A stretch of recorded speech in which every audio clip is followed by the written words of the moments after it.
Emma Whitcomb stood at the center of the orchard clearing, clipboard against her hip, reciting the order of a stranger's wedding from memory processional, vows, the exact minute the string quartet would shift key. She didn't glance at the page once. Nathan Kirby knelt by the arbor a few feet away, tightening a bolt that didn't need tightening. "You'd make a great bride someday," he said, not looking up. "You've got the whole thing memorized better than the woman actually getting married." Emma didn't look up either. "I'd need a groom for that." The wrench in Nathan's hand went still. "Keep that answer in mind. By the end of this one, it means something neither of them expected." The orchard had belonged to the Whitcomb family. Before either of them was born, rows of cherry trees planted by Emma's grandfather turned into a wedding venue by her father 2 decades later, when the fruit alone stopped covering what the land cost to keep. Emma had grown up walking between the trellises before she'd learned to read a balance sheet, and she ran the place now the same way her father had taught her to. Early mornings, long nights, a phone that never fully went quiet, even on Sundays. Nathan had been hired 3 months earlier to rebuild the ceremony arbor and the wooden stage behind it, one of a dozen local contractors her assistant had lined up before Emma settled on him specifically. His estimates were honest, his work was clean, and he didn't pad invoices the way the last 2 carpenters had. He kept mostly to himself. He showed up early, worked until the light went, and drove back into town, where his son was waiting with dinner half made and homework half finished. Around them, the crew was already breaking for the day, folding tarps, coiling extension cords, calling out goodnights across the gravel lot. Emma watched Nathan gather his tools without a wasted motion, the kind of economy that came from doing something so many times it no longer required thought. She had noticed it before, she hadn't let herself think about why. Marion Boyd, the company's longtime accountant, found her by the front gate a few minutes later, a folder tucked under one arm and reading glasses pushed up into gray hair. "You've got the anniversary meeting Thursday," Marion said. "12 months since your father passed. The board wants it on record before the window closes." Emma didn't need reminding. The will had given her a year of sole authority, 1 year, to run Whitcomb Orchard Estates exactly as she saw fit. No board approval required for anything short of selling the land outright. After that, every major decision went back to a vote of 7 people, most of whom had known her since she was in pigtails, and none of whom had run a business through a single wedding season. She'd known the date was coming the way you know a storm is coming from 3 states over. Knowing hadn't made it any easier to watch it arrive. "I'll be ready," Emma said. Marion studied her a moment too long before nodding and walking off toward the office, heels clicking against gravel in a way that had marked the end of a workday at Whitcomb Orchard for over 20 years. Emma turned back toward the arbor and found Nathan already watching her, not with curiosity, just the quiet attention of a man who noticed when someone was carrying something heavy and didn't feel the need to ask about it out loud. "Long week?"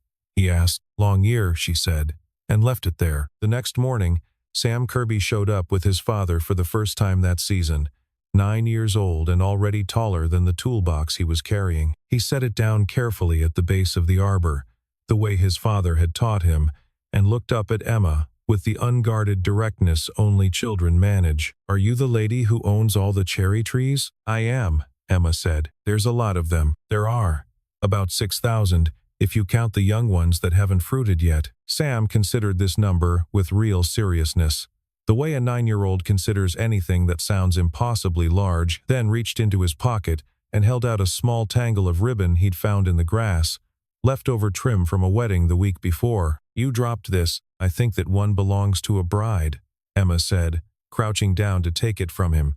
"Thank you for finding it." Nathan watched the exchange from the ladder, something in his chest loosening in a way he didn't examine too closely.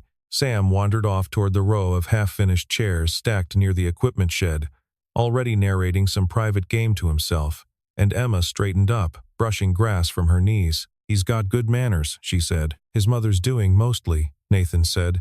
"I just try to keep him fed and on time for school." It was the first time in 3 months he'd mentioned a mother at all, and Emma didn't push. She'd learned, in this line of work, that people told you what they were ready to tell you, in the order they were ready to tell it, and rushing them only closed the door faster than it would have shut on its own. Emma tucked the ribbon into her jacket pocket instead of tossing it in the lost and found bin by the office door, though she couldn't have said why at the time. It stayed there through the rest of the week, Forgotten and not forgotten, the way small things sometimes are. Dean Ashford arrived an hour later in his usual gray suit, out of place among the sawdust and the ladders, his tablet already lit to a spreadsheet before he'd finished crossing the gravel. He was Emma's cousin twice removed, technically, though the family called him closer than that out of habit. He'd worked alongside Walter Whitcomb for over a decade, handled the business side while Walter handled the trees, and since Walter's death the board had leaned on him more than anyone expected,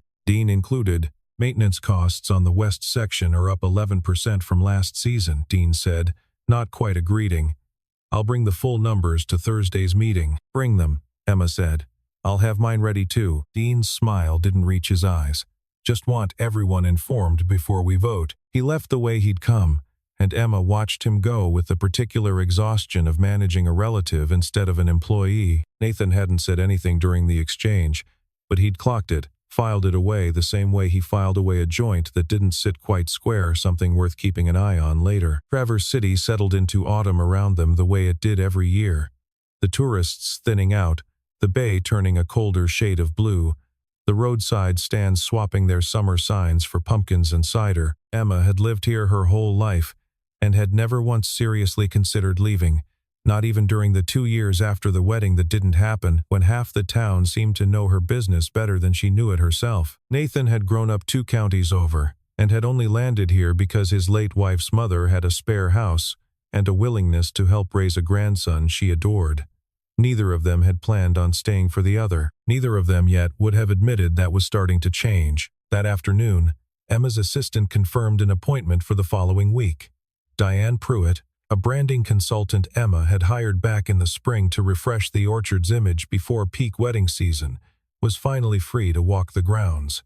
Emma had nearly forgotten she'd booked it months ago. She penciled it into a calendar already crowded with the board meeting and Marion's quarterly reports, and didn't think about it again until Diane actually arrived with a camera and a folder of comparison photographs from other venues across the state. Diane Pruitt walked the grounds on a Tuesday morning with a camera around her neck and a notepad she barely used, more interested in touching things than photographing them. The grain of the arbor posts, the angle of the trellis joints, the way the ceremony stage caught the morning light, without needing paint to do it. She stopped cold at the stage, running her palm along a seam where 2 beams met without a single visible nail or bracket. Who built this joint? I did, Nathan said, coming around from the far side with a level in one hand. Diane looked at him properly for the first time, and something shifted behind her eyes.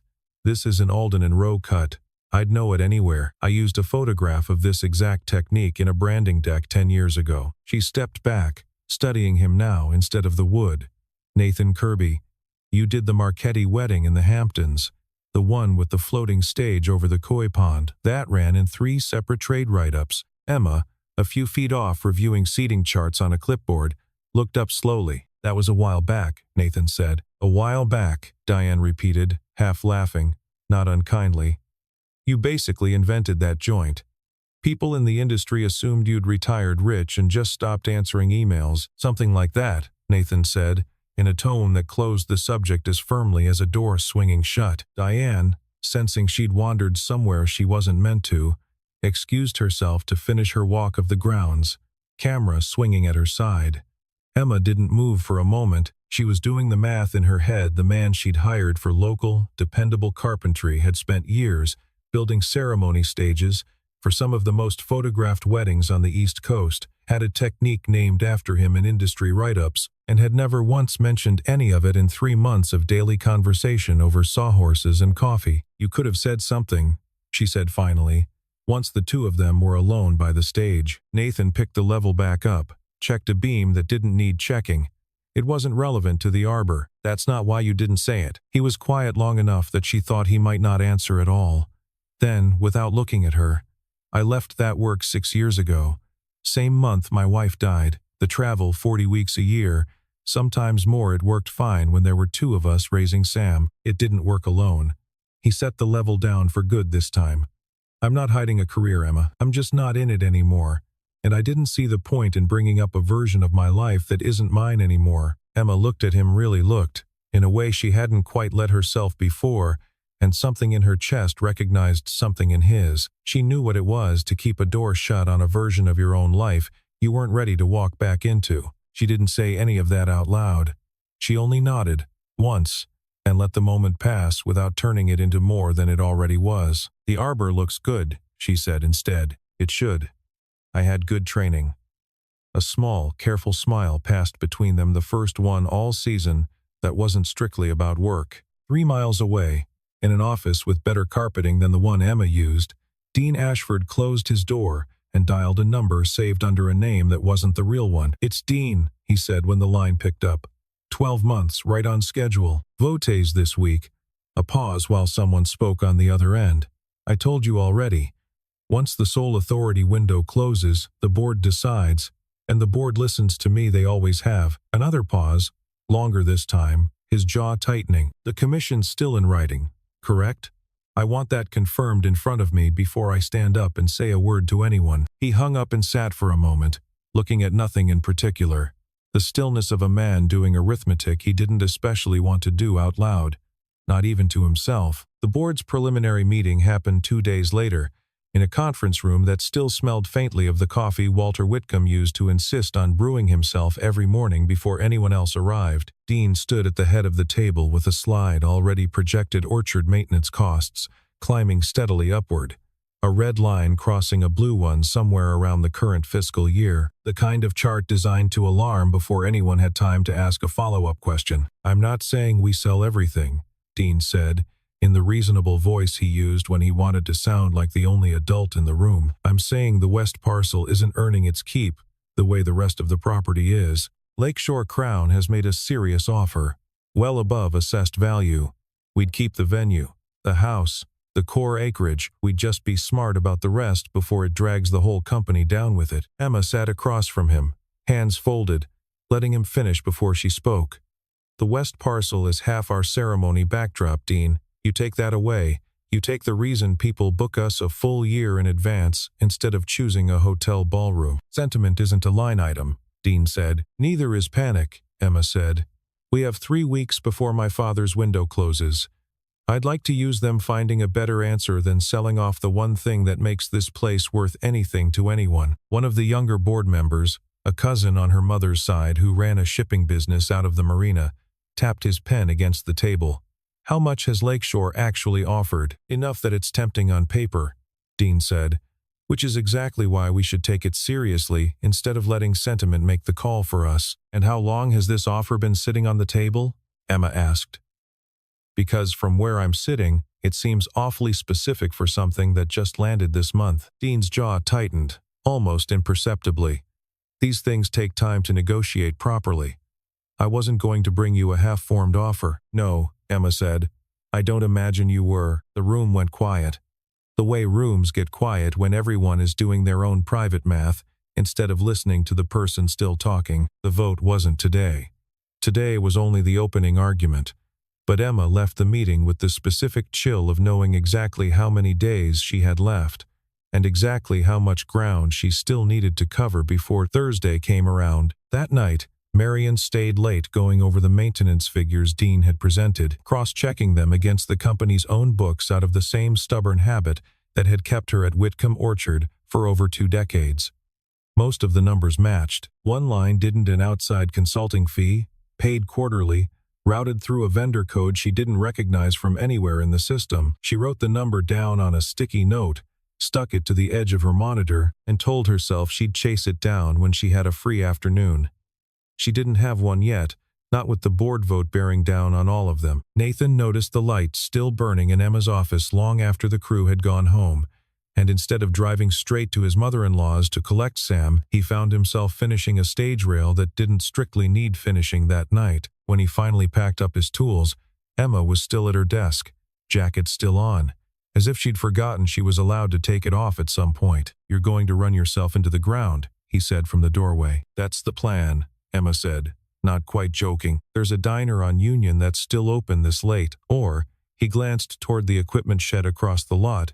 "There's a space heater and a folding table about 40 feet from here, and I happen to know where the good coffee's hidden from the crew." She laughed, actually laughed, the first unguarded sound he'd heard from her in 3 months of working alongside her, and something about the shed sounded better than the diner. Quieter, entirely hers instead of open to the whole town. The shed it is, then. They ate sandwiches Nathan had packed for himself and Sam and never gotten around to finishing, sitting on overturned crates under a single bare bulb, the smell of sawdust and cut pine settling over everything like a second kind of quiet. Somewhere in the middle of it, without either of them deciding to steer there, the conversation drifted away from wedding logistics and toward the things people don't usually say out loud on a Tuesday night in an equipment shed. Sam mentioned his mother used to sketch, Emma said. Wedding dresses, I think, he said. Nathan turned his coffee cup slowly between his hands. She did custom work before Sam was born. Little sketches for friends, mostly, nothing she ever charged real money for. She kept a whole notebook of them. I still have it in a box at the house. He didn't offer anything more, and Emma didn't ask for more, but something had cracked open a little wider than it had been an hour ago. I was engaged once, Emma said, surprising even herself with how easily it came out. Here, on this property, 6 years ago, actually same year, I think, as whatever happened to you. Nathan looked up. It didn't happen, she said. The wedding. He wasn't who I thought he was, and I found that out 3 weeks before the ceremony, standing by the pond behind the east row. I spent the next 2 years pretending I ran this place for the love of cherry trees, instead of because it was easier than looking at that spot too closely. Which spot? She tilted her head toward the dark window, toward the shape of the orchard somewhere beyond it. You'll walk past it eventually. You won't know it's the one. Do you regret it? Emma asked, walking away from all of it. The name, the write-ups, whatever it would have turned into by now. Nathan considered the question longer than most people would have. Some days. Not the leaving. Just some days I miss being good at something in front of people who noticed. Out here, nobody knows what I used to be capable of. They just see a guy with a truck full of lumber. I noticed, Emma said. Before Diane ever said a word. What did you notice? That you never build anything the easy way if there's a better way that takes twice as long. She turned her cup in her hands. I figured that came from somewhere. Nathan didn't answer that directly, but something in his face eased. The particular relief of being seen for a thing you'd stopped expecting anyone to notice. Neither of them said anything else about the pond, or the notebook, or the 6 years each of them had spent quietly rebuilding a life out of the wreckage of an old one. Nathan reached over and nudged the folding chair under her before she'd even fully started to stand, steadying it against the uneven shed floor, an old habit from a lifetime of building things that needed to hold weight. Emma settled back into it without comment, without either of them naming what the gesture was. Outside, the wind moved through the cherry trees the way it had for 60 autumns before this one, indifferent to boardrooms and deadlines and old engagements, and for a little while neither of them thought about any of it. Word of the shed dinner reached Dean by the end of the week, the way small-town gossip always finds the person least entitled to hear it first. He used it the way he used most things, carefully, and in front of an audience that could not easily push back. I only bring it up, Dean said at the next board session, addressing the table rather than Emma directly, because perception matters. We're 3 weeks from a vote that decides this company's future, and our CEO is spending her evenings alone with the contractor she personally hired to rebuild the property. I'm not questioning her judgment outright. I'm asking the board to consider whether her judgment is the only thing steering the room right now. A silence followed that Emma recognized instantly, not confusion, agreement dressed up as caution. One of the older board members, a friend of her father's for 30 years, cleared his throat. It's a fair question, Emma. Not an accusation. Just how do we know this isn't clouding things for you? Emma kept her hands flat on the table until she trusted her voice to stay level. Because I've run this company alone for a year, and the numbers back up every decision I've made in that time. If you want to question my judgment, question the numbers. Don't question who I choose to eat dinner with. The meeting ended without resolution, which was its own kind of damage. Nothing decided. Everyone unsettled and quietly recalculating. Word reached Nathan before Emma got the chance to tell him herself, and he showed up at her office that evening still in his work clothes, sawdust on his forearms, jaw set in a way she hadn't seen from him before. You want me off the job? He asked. No preamble at all. Say the word. I'll finish the stage and disappear. Makes this easier on you, if that's what you need. No, Emma said, immediate, sharper than she'd meant it to come out. Then, quieter.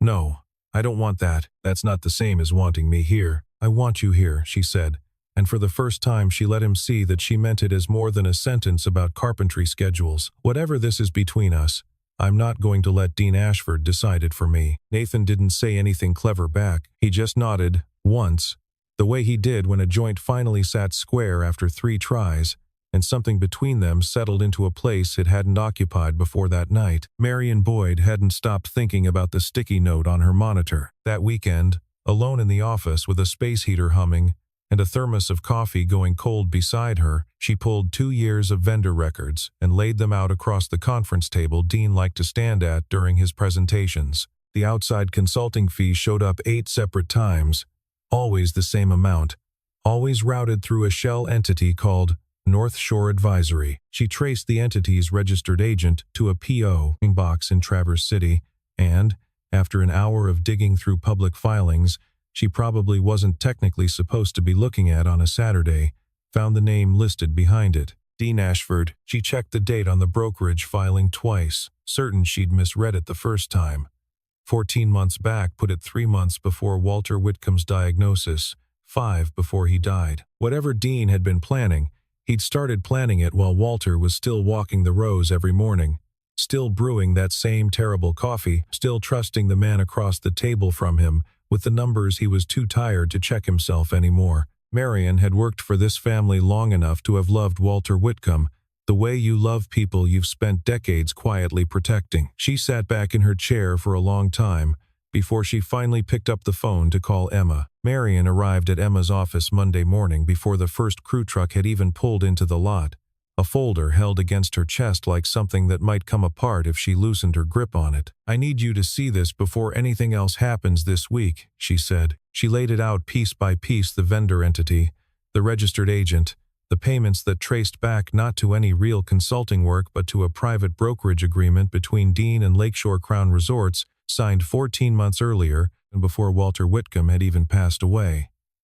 The agreement guaranteed Dean a commission if the West parcel sale closed after the sole authority window expired. He hadn't been protecting the company's finances at all. He'd been positioning himself to profit from selling it out from under her, and the timeline meant he'd started planning it while her father was still alive and sitting at the head of that same conference table. I should have brought this to you sooner, Marion said. I had the first number weeks ago. I didn't want to believe what it meant, so I kept telling myself I needed more before I said anything. Emma read the documents twice, her hand steady in a way the rest of her wasn't. When she finally looked up, it wasn't anger on her face so much as exhaustion, the particular kind that comes from realizing you've spent a year defending a company against a threat that had been sitting inside it the entire time, dressed in a suit and calling itself family. Nathan found her 20 minutes later, still at her desk, the folder open in front of her, and he didn't ask what was wrong before he pulled the second chair around and sat beside her instead of across from her. He didn't offer advice. He didn't tell her it would be fine. He just stayed, close enough that she could lean sideways if she needed to, and after a moment she did, just slightly, her shoulder against his, and neither of them made it into anything bigger than it needed to be. I've been doing this alone for a year, she said, finally, to the folder more than to him.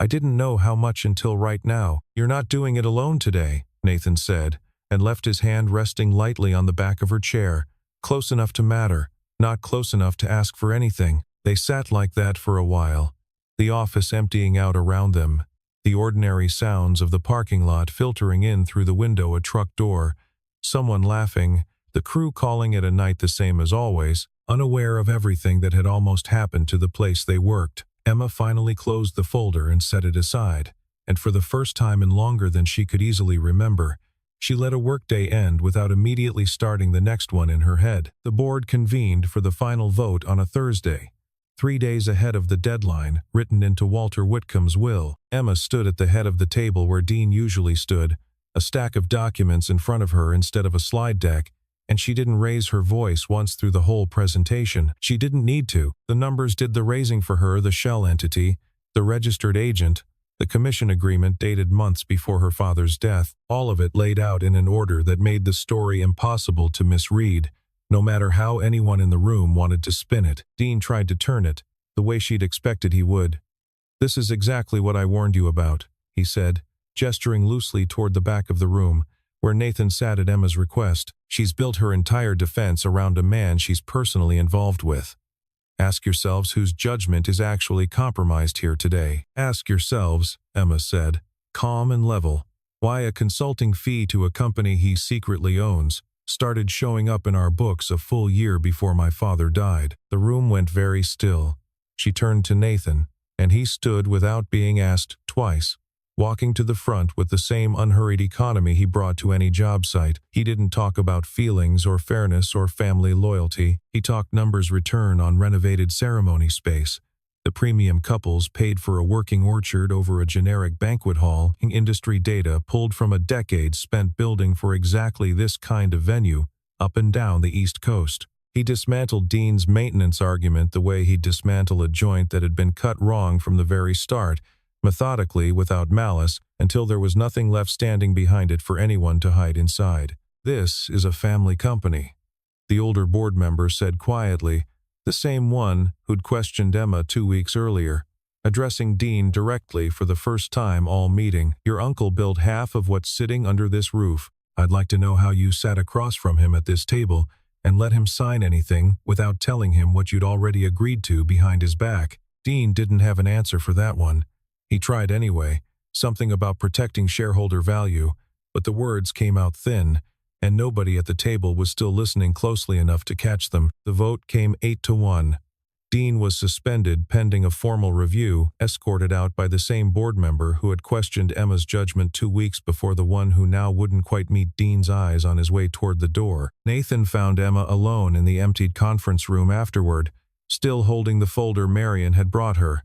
And for once neither of them reached for anything to say. She just exhaled, long and complete, like she'd been holding a single breath for an entire year, and Nathan crossed the room and put a hand briefly on her shoulder, and that, for the moment, was enough for both of them. The days after the vote moved differently than the days before it, slower, less braced for the next blow. The orchard didn't know a board had almost sold off a piece of itself out from under her.